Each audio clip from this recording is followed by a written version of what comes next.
오늘 우리에게 주시는 말씀은 출애굽기 4장 10절에서 17절 말씀입니다.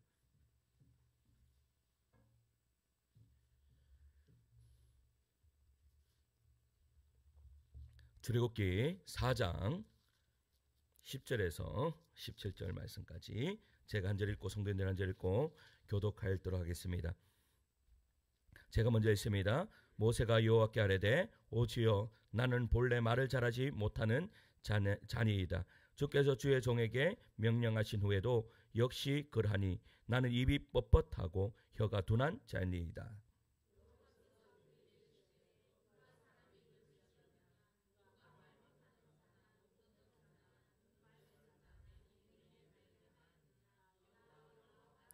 이제 가라 내가 내 입과 함께 있어서 한 말을 가르치리라. 여호와께서 모세를 향하여 노하여 이르시되 레위 사람 내 형 아론이 있지 아니하냐. 그가 말 잘하는 것을 내가 아노라. 그가 너를 만나러 나오나니 그가 너를 볼 때에 그의 마음에 기쁨이 있을 것이라.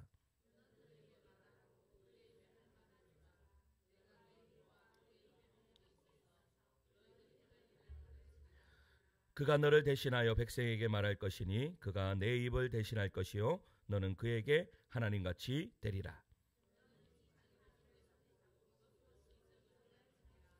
아멘. 할렐루야.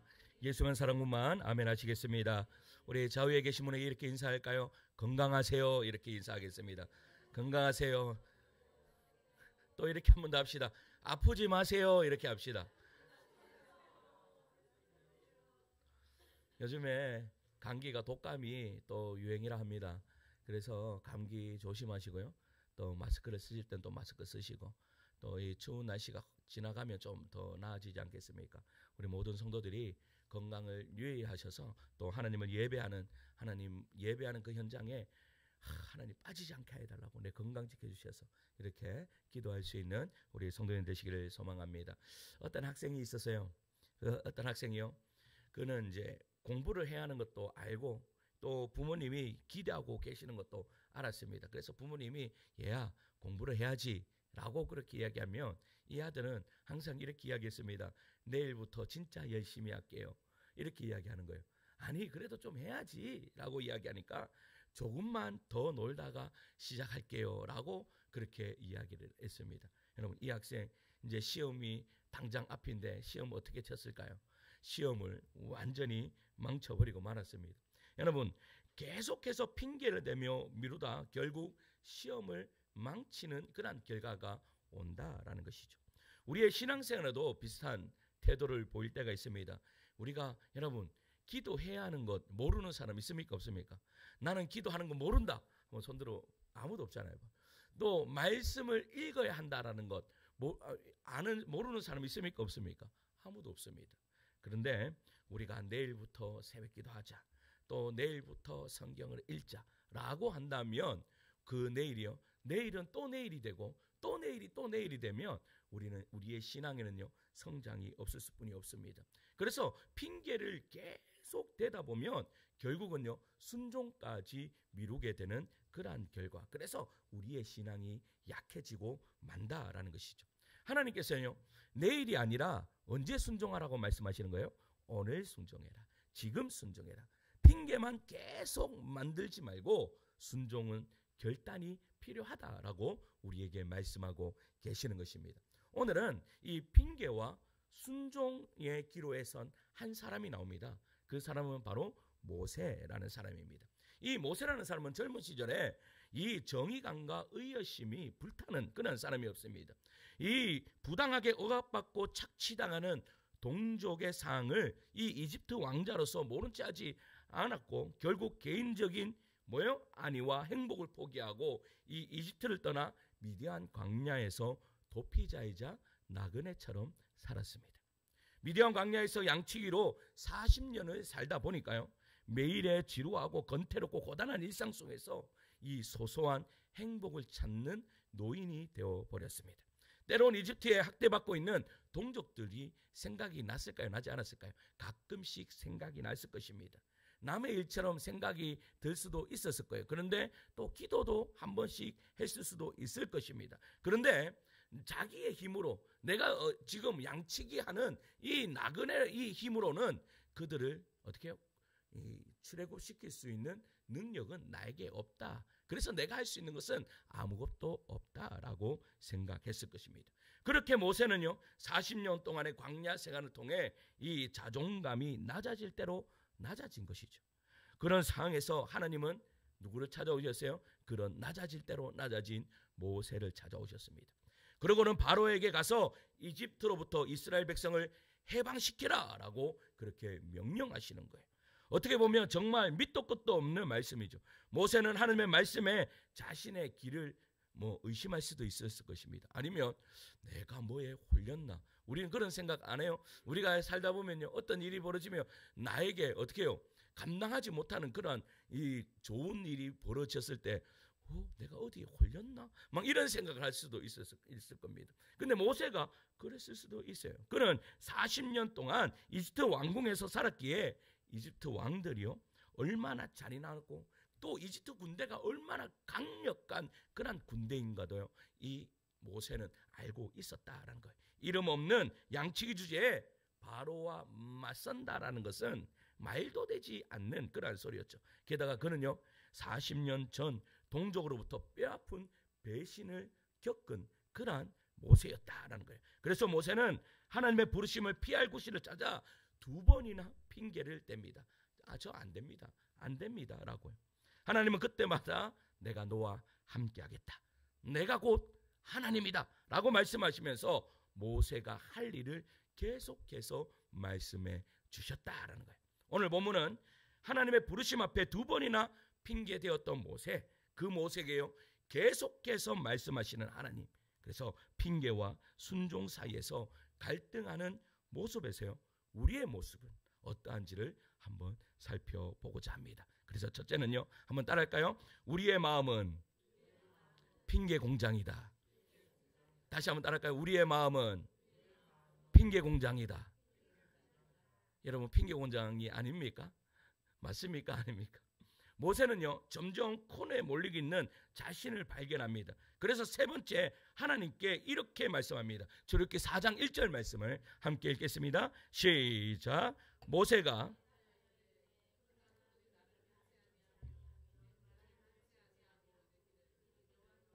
내게 나타나지 아니하셨다 하리이다. 지금 모세가 무슨 말을 하고 있어요?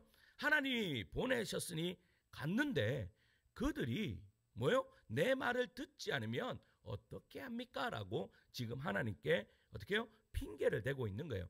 이 역시 하나님의 부르심을 회피하려는 핑계였다라는 겁니다. 하지만 일리가 있는 말 아닙니까? 모세에게요 하나님이 자신이 나타나셨다는 아무런 증거가 없는 거예요. 그래서 이스라엘 백성들에게 하나님께서 나를 보내셨다라고 하면 이스라엘 백성들이 뭐라고 할 것 같아요? 야, 이 늙은 할아버지가 와서 지금 뭐라고 이야기하노? 뭐 하나님 만난 증거 있어? 라고 그렇게 물을 것 아니냐라고 모세가 이야기하고 있어요. 그러자 하나님께서요 이 모세에게 이적을 보여주세요. 그 손에 뭐가 있어요? 지팡이가 있는 거예요. 그래서 하나님께서 말씀하시죠. 모세야 지팡이를 던져보라 라고 그렇게 말씀하세요. 그럴 때 던졌더니 뭐가 됩니까? 뱀이 되는 거예요. 그리고 하나님께서요 모세에게 말씀하셨어요. 모세야 내 손에 내밀어 그 꼬리를 잡아라. 여러분 뱀을 잡아보셨습니까? 여러분 뱀을 잡으려면 꼬리를 잡아야 됩니까? 머리를 잡아야 됩니까? 아무도 안 잡아보셨죠? 야, 전부 다 시골에 안 살아보셔. 여러분 뱀은요 머리만 딱 잡으면 이거는 뭐 얘는 끝났는 거예요. 끝났는 거. 그런데 꼬리를 잡으면 어떻게 돼요? 예? 꼬리를 잡으면 바로 와서 뱀은요 그 다리를 물든지 몸을 물든지 어디를 물고 맙니다. 만약에 그 뱀에 독이 있으면 어떻게 해요? 독이 퍼져서 목숨을 잃을 수도 있다라는 거예요. 그런데 보세요. 모세가 그 미디안 광야에 있으면서 뱀을 봤겠습니까? 안 봤겠습니까? 뱀을 잡아봤겠어요? 안 봤겠어요? 뱀을 분명히 잡아본 지식도 있고 있는데 하나님이 갑자기 꼬리를 잡으라고 하니까 자기의 상식하고 맞지 않는 거죠. 그러니까 모세도 고민했겠습니까? 안 했겠습니까? 했을 수도 있죠. 그러나 어떻게 해요? 하나님께서 그렇게 하라라고 말씀하시기 때문에 꼬리를 잡았더니 그 뱀이 뭐가 돼요? 지팡이가 돼요. 그러자 하나님은요 여기서 끝마치지 않고 다시 모세에게 모세야 네 손을 어떻게 해요? 주머니 이 안쪽으로 넣어보라 라고 해서 넣고 뺐더니 그 손에 나병이 들었더라 라고 그렇게 이야기하는 거예요. 그랬더니 또 주님께서 하나님께서 뭐라고 말씀하시는 겁니까? 모세야 다시 그 주머니에 손을 집어넣어라. 여러분 이 넣는 게 쉬워요 어려워요? 네? 여러분 나병이 걸렸는데 만약에 여러분들 손이 이 더러워요. 더러운 것을 다시 이 안에 넣으라 하면 여러분 어디까지 더러워지는 거예요? 내 몸까지 더러워지는 거예요. 내가 나병이 들었는데 나병이 여러분 손에만 있는 이것이 내가 손을 넣었다면 내 몸 전체에 퍼질 수도 있는 거예요. 그런데 하나님이 어떻게 하라고 말씀하시는 거예요? 야 넣어라. 여러분 어떻게 하시겠습니까? 넣으시겠습니까? 응? 그런데 모세는요 그럴 때 또 넣어버려요. 넣고 다시 뺐더니 그 손이 나다라고 말씀하세요. 하나님은요 이스라엘 백성이 그의 말을 믿지 않으면 첫 번째 이적의 표징을 보여주고 그것도 믿지 않으면 두 번째 이 표징도 보여주고 그래도 믿지 않으면 나일강에 가서 물을 떠서 바닥에 던져봐. 그러면 그 물이 뭐처럼 될 거야? 피가 될 거야 라고 그렇게 하나님은 모세에게 계속해서 설득하고 계시는 거예요. 상황이 이쯤 되니 더 이상 여러분 모세가 피할 도리가 있어요 없어요? 피할 도리가 없는 거예요. 자신에게 나타나신 이 하나님이 진짜인 것 같고 그분에게 신기한 능력이 있다는 것도 알겠어요. 하지만 여러분 여전히 용기가 나지 않는 거예요. 그런 능력만 믿고 바로 앞에 맞섰다가는 여러분 어떻게 돼요? 그냥 한순간에 목숨을 잃고 말 수도 있는 그러한 상황이란 말이에요. 그때 모세에게 또 다른 핑계가 떠올랐습니다. 이스라엘 백성은요 인도하기 위해서는 뛰어난 구변이 있어야 되는데 말을 잘해야 그 사람들을 설득시킬 건데 하나님 저는 입이 둔한 자입니다 라고 그렇게 이야기해요. 자 10절 말씀 4장 10절 말씀 읽을게요. 시작. 모세가 말을 잘하지 못하는 자니이다. 주께서 주의 종에게 명령하신 후에 역시 그러하니. 아멘. 여러분 어떤 신학자들은요 이렇게 이야기해요. 모세가 이 말을 했기 때문에 입이 뻣뻣해졌다라고 이야기하는 사람들도 있어요. 그러나 아마도 이 말은요 자신에게 말주변이 신통치 않았다라는 그러한 뜻이죠. 뒤이어 나오는 하나님의 말씀을 보면요 하나님은 그 사실을 인정하십니다. 하나님도 인정하시는 거예요. 어떻게? 네가 말을 그래 못하지. 여러분 하나님의 일에 있어서는요 하나님 우리를 쓰시려고 할 때에 우리의 부족함을 보시지 않아요. 우리의 부족함을 채우셔서 하나님은 우리를 사용하실 줄 믿습니다. 그래서 하나님께서 부르실 때요 그냥 아멘하고 가시는 것이 가장 어떻게 해요? 속편한 일입니다. 그런데 내가 이 모세처럼 뻗대고 그러니까 하나님이요 어떨 때 인정하시는 거예요. 그래 네 말 못하지. 그런다 11절에 이렇게 말씀하시는 거예요. 11절 말씀을 봐요. 11절입니다. 시작. 여호와께서 누가 사람의 입을 지었느냐? 누가 말 못하는 자나 못 듣는 자나 눈 밝은 자나 맹인이 되게 하였느냐? 나 여호와가 아니냐. 아멘. 여러분 창조주 자신이 한 말을 직접 가르쳐 주겠다라는 거예요. 내가 너에게 말할 수 있도록 그 은혜를 여러분 사람들을 감동시키는 것은요 말 잘하는 것보다 더 중요한 것이 있습니다. 그것이 무엇입니까? 영감과 감화력이라는 것입니다. 그러니까 말 잘해가지고 말을 잘하면요 내가요 귀가 즐거울 수는 있어요. 그러나 즐거움에서 그냥 끝나버린다라는 거예요. 그러나 말 못하는 사람일지라도 그 안에 우리 기독교식으로 이야기하면요 이 사람이 성령이 충만하면 그 사람에게 어떻게 해요? 그 은혜로 말미암아 하나님이 주신 은혜로 말미암아 사람들을 감동시킬 수 있다 없다? 있다라는 것을 이야기하는 거예요. 지금 하나님 그 말씀하고 계시는 거예요.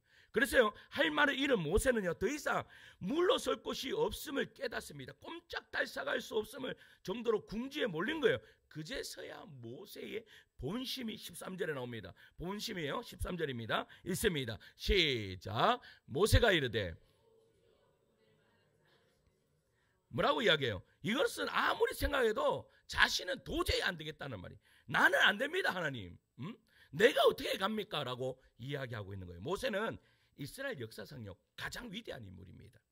그런 위대한 인물이 호렙산에서는 그저 한 사람의 초라한 노인일 뿐이에요.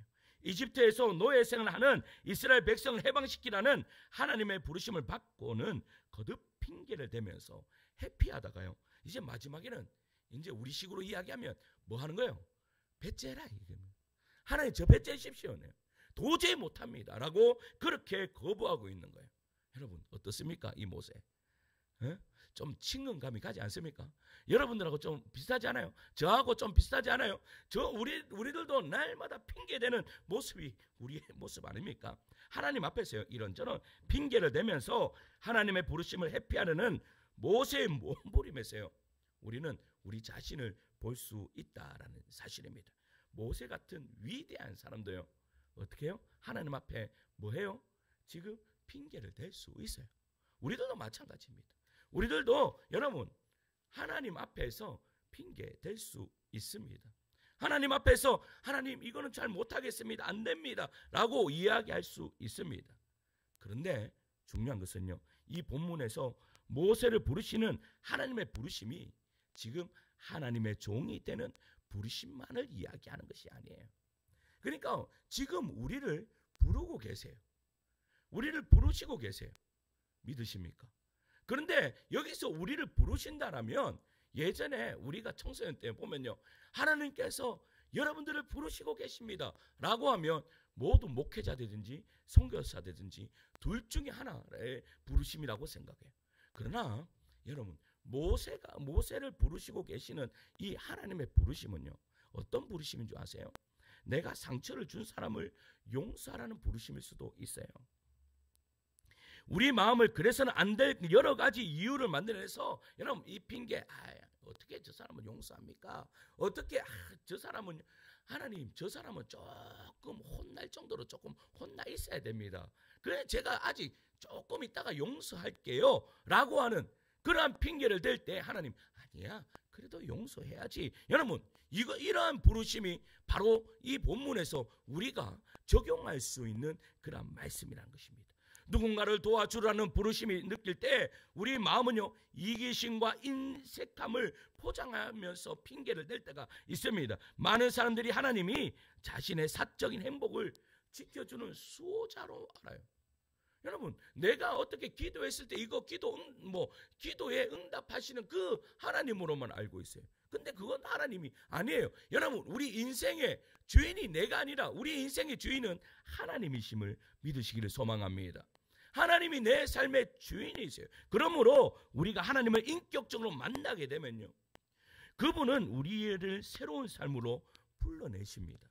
하나님이 우리를 불러 하라고 하시는 일들을 자주 우리의 이기심과 마찰될 때가 참으로 많아요. 개인적인 행복을 포기하게 만드십니다. 양보와 희생과 고난을 요구하십니다. 그렇기 때문에 하나님을 제대로 만나고 나면 전에는 겪지 못했던 갈등과 번민을 마주하곤 한다라는 거예요. 그리고 우리는 자주 이런저런 핑계를 대면서 하나님의 부르심을 외면하려고 한다라는 사실입니다.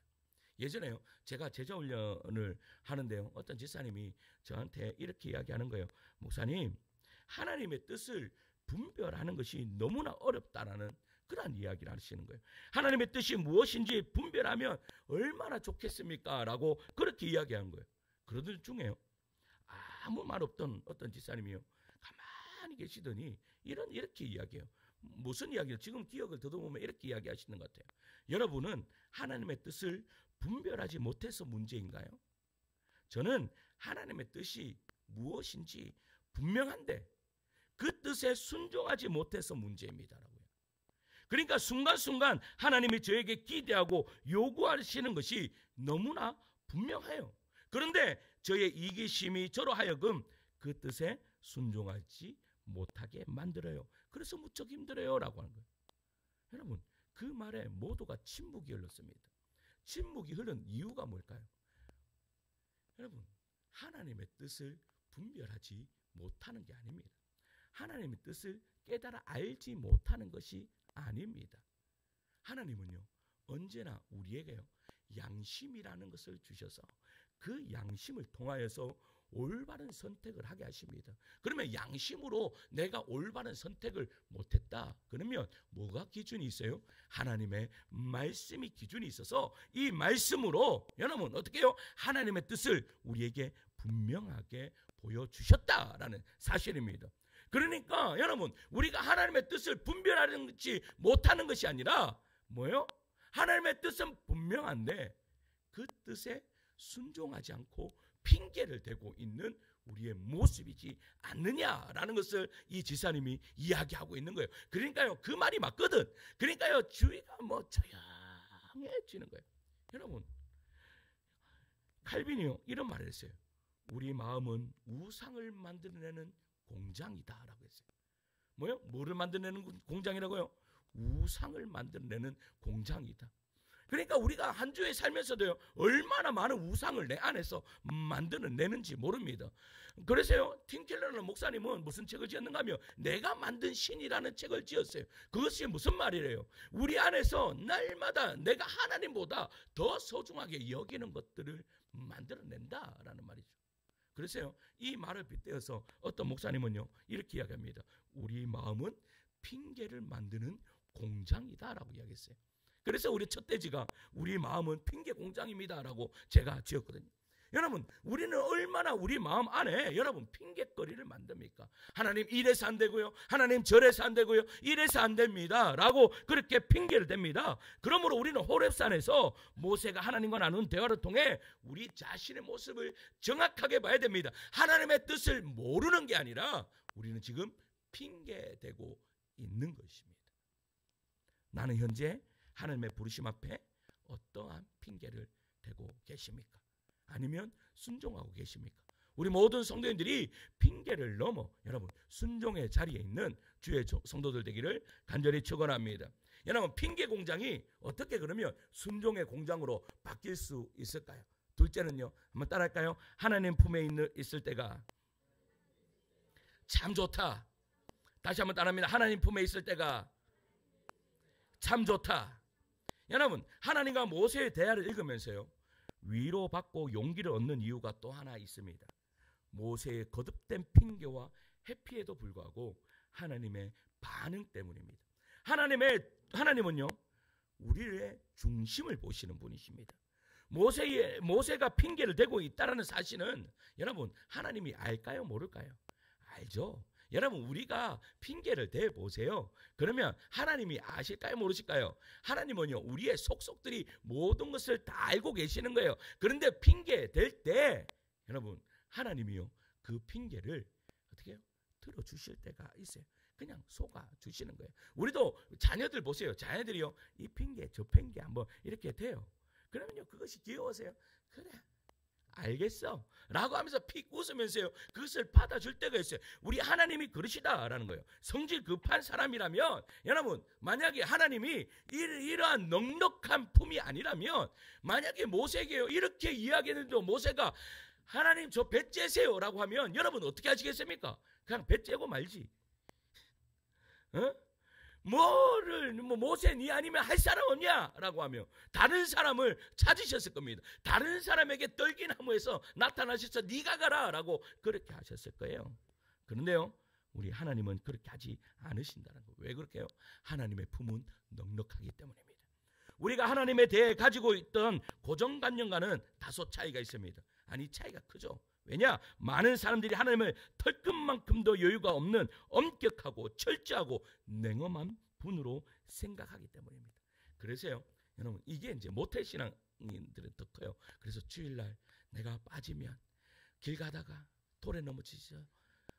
코를 깨지 않을까 이런 생각들을 하면서 주일은 절대 빠지지 않는다 이렇게 이야기하는 모태신앙들 많습니다.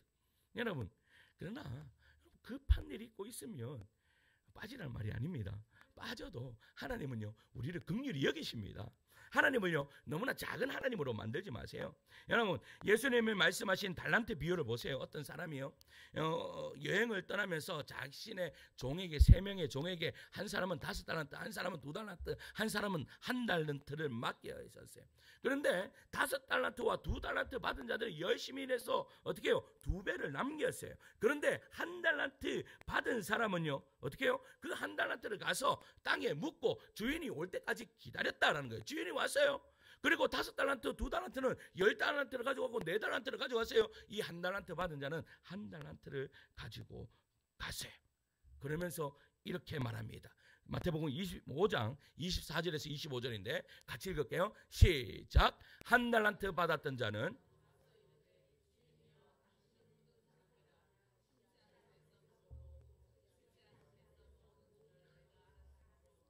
두려워하여 나가서 당신의 달란트를 땅에 감추어 두었나이다. 보소서. 여러분 제가 신방 가서도 말씀드렸지만 여기서 굳은 분이라는 것은 빡빡한 분. 여러분 사람들도 빡빡한 사람들이 있잖아요.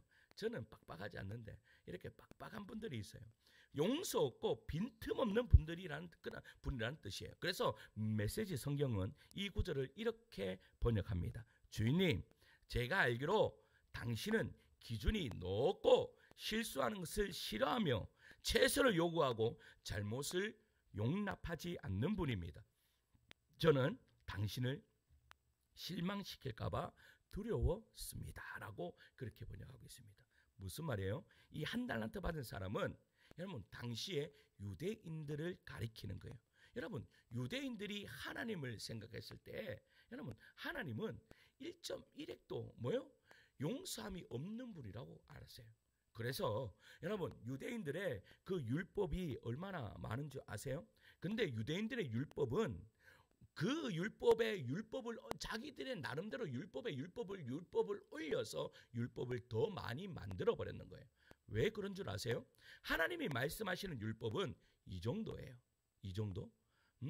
이 정도인데 이 사람들이 요 정도의 율법 가지고 혹시나 한 번이라도 어기면 어떻게 해요? 자기들이 멸망당할까봐 이 율법을 얼만큼 만들었는가 하면 계속해서 만들어 놨습니다. 계속해서 더 많은 율법을 만들었어요.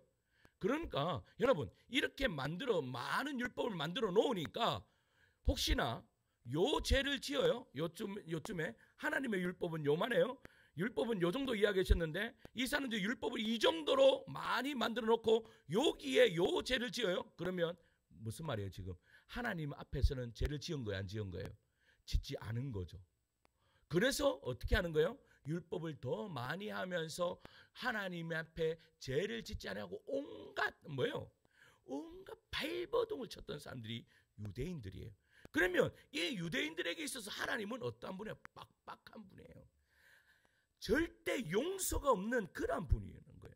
그러니까 예수님께서 이 비유를 말씀하시면서 너희들이 알고 있는 하나님은 그러한 하나님이 아니다라고 말씀하시는 거예요. 그러면서 예수님이 하나님을 가리켜서 마가복음에 보면 뭐라고 부르세요? 아빠 아버지다라고 그렇게 하나님은 우리의 아빠 아버지다라는 그러한 분으로 우리 주님은 소개하고 계신다라는 것이죠. 그분은 자신의 뜻을 행하도록 우리를 부르시지만 우리가 여러 핑계를 대고 벗어나려 할 때 눈 감아주고 속아주면서 우리가 자라나기를 원하시는 분이십니다. 할렐루야. 여러분 내가 핑계를 대지만 저는요 우리 성도들한테 그렇게 이야기합니다. 하나님 앞에 좀 뻔뻔해져도 괜찮다. 하나님을 여러분 나에게 잣대를요 빡빡하게 되는 사람은 내가 한순간에 이 실수를 딱 하잖아요. 그러면 거기에 내가 하나님을 이래서 내가 하나님을 믿는 백성 맞나? 이를 믿을 바야 내 차라리 안 믿는다 하면서 그냥 교회를 떠나는 사람들이 있을까요? 없을까요? 있다라는 거예요.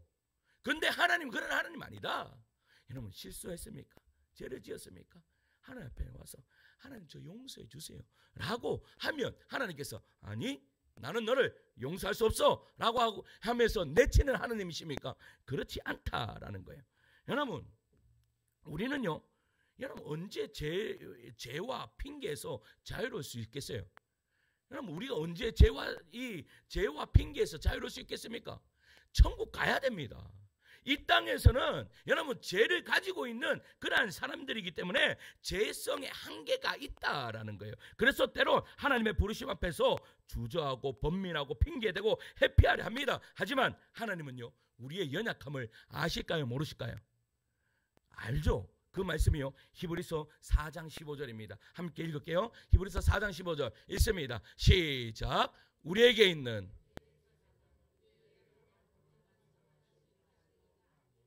모든 일에 우리와 똑같이 시험을 받으시되 죄는 없으시니라. 여러분, 히브리서 저자는요, 초월자여 전능하신 하나님이 자신의 아들을 통해 우리의 연약함을 직접 체험하셨다. 할렐루야. 여러분, 그러므로 하나님의 부르심 앞에 우리가 주저하고 망설이고 때로는 발뺌을 해도 그분은 참고 기다리신다. 왜? 우리의 연약함을 아시기 때문입니다. 또한 그저 막연하게 아무 계획 없이 기다리시는 것이 아니라 우리가 자라갈 수 있도록 이끌어 주시면서 기다리고 계시는 분이 우리 하나님이시라는 것입니다. 영적으로 성장한다는 말은 그러한 하나님의 넉넉한 품 안에서 자라가는 것입니다. 영적으로 성장하면 하나님의 부르심 앞에서 괴로워하고 갈등하고 주저하는 횟수가 줄어듭니다. 그러나 여러분 보세요. 갈등을 아예 하지 않는다면 이것은 하나님과 나하고 아무런 상관이 없는 사람이에요. 그러나 내 안에 믿음이 조금 들어가면 그때부터 갈등이 생겨나게 되어 있습니다. 어떠한 갈등이요? 내가 이것을 할까 말까부터 시작해서 내가 어떻게 기도를 할까 말까 이러한 고민은 예전에는 조금도 하지 않다가 고민을 한다라는 그 자체만으로도 우리는 성장하고 있다라는 것을 오늘 본문은 이야기하고 있는 것입니다. 그래서 영적 성장은 한순간에 이루어지는 것이 아니에요. 예수를 믿고 나서 여러분 짠 내가 완전히 변화되면 얼마나 좋겠습니까? 그런데 나의 죄성이요 계속해서 나를요 어떻게 해요? 갈등으로 밀어넣는다라는 겁니다. 모세가 호렙산에서 경험한 것 같은 씨름은 지속함으로써 우리의 마음에 하나님의 뜻이 이루어지는 은혜의 역사가 이루어집니다. 하나님께서 모세를 그냥 두셨습니까? 그렇지 않습니다. 핑계대는 모세를 사용하셔서 위대한 역사를 이루심을 우리는 말씀을 통해 본다라는 사실입니다. 따라서 우리는 하나님 품 안에 있기만 하면 핑계를 넘어 순종의 자리로 갈 수 있다라는 사실이죠. 믿으십니까? 따라서 여러분 하나님 품이 가장 좋은 거예요. 하나님 품 안에 있을 때는 가장 안전한 거예요. 내가 하나님 품 안에서 핑계대도 괜찮습니다. 여러분 내 그냥 하나님 품이 아니라 내 그냥 세상적으로 가서 핑계대고 있다면 이것은 어떻게 해요? 그를 구원해낼 아무 근거도 없지만 하나님 품 안에서 핑계대다 보면 하나님께서 우리에게 해답을 주신다라는 사실입니다. 오늘 본문이 그렇잖아요. 이 모세가 계속해서 핑계를 댔는데 누구 앞에서 핑계를 대요? 하나님 품 안에서 핑계를 댔더니 하나님이 핑계 댈 때마다 하나님이 쇠임을 주시고 핑계 댈 때마다 하나님이 이 사람에게 더 큰 영적인 성장을 주셨다라는 거예요. 그래서요 하나님 품이 가장 좋은 거예요. 여러분 우리 찬양팀 단톡방에요 장현이가 감기 몸살로 금요 기도에 못 나오겠다고 단톡방에 딱 올렸습니다. 그랬더니요 이 카톡 사진 보여주세요. 보여주세요. 저는 감기 때문에 오늘 못 갈 것 같아요. 그랬더니 이제 제가 그래 잘 회복해 했더니 우리 최수자 지사님이 이런 글을 딱 올려요. 뭐라고 올리는가 하면 그래도 엄마 옆에 있어서 좋다. 아파도 엄마가 얼마나 챙겨줄 거야. 엄마가 최고지라고 그렇게 단톡방에 딱 올렸어요. 그랬더니 장현이 답장이 이랬습니다. 그러니까요 오랜만에 집에서 아프니까 진짜 좋네요. 그러니까 우리 장현이가 고등학교 때부터 이제 유학을 갔으니까 지금 그러니까 엄마하고 사는 지금 이제 1년도 안 됐어요. 지금 같이 이렇게 산 지. 그러니까 엄마 품에 앉아 좋다. 근데 이제 여기서 하이라이트입니다. 그 다음 사람이 이성훈 지사님이 글을 딱 올렸는데 뭐라고 올렸는가 하면 이렇게 딱 올렸습니다. 그래 그 느낌 안다. 즐겨라. 엄마 품에 있을 때가 참 좋다. 야, 제가 그래서 오늘 두 번째 제목 엄마 품이 아니라 하나님 품에 있을 때가 참 좋다. 내가 여기에서 두 번째 대지를 만들었습니다. 여러분 엄마 품 안에 있을 때가 가장 좋습니다. 맞습니까? 여러분, 우리가 나이가 들고 내 부모님이 없으면 그 엄마 품이 얼마나 그리워요. 그렇지 않아요? 그런데 그 엄마 품이 얼마나 좋은 거 압니다.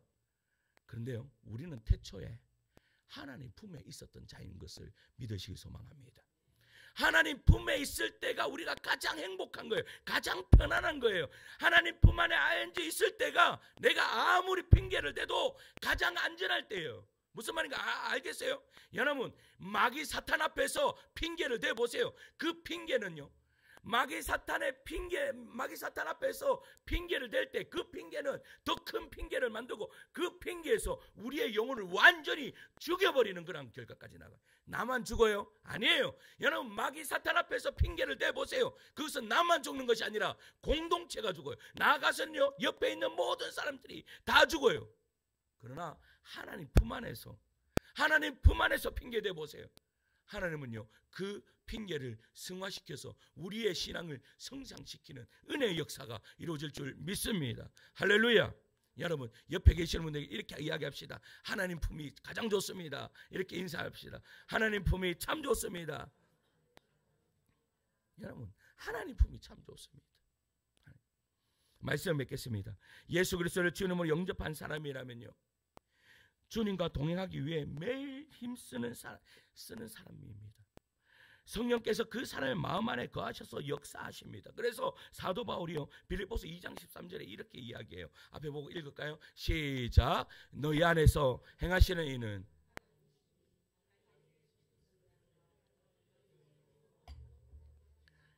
아멘. 여러분, 우리 안에 하나님이 행하시되 하나님의 기쁘신 뜻을 위하여 우리에게 무엇을 주신대요? 소원을 주신대요.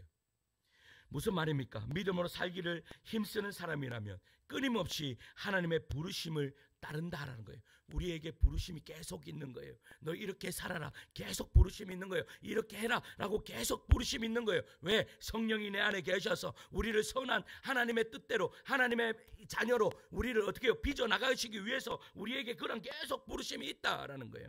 하나님의 부르심을 따르면요, 어떻게 해요? 마귀 사탄은 우리에게 이렇게 속삭입니다. 야, 손해 가는 짓 하지 마.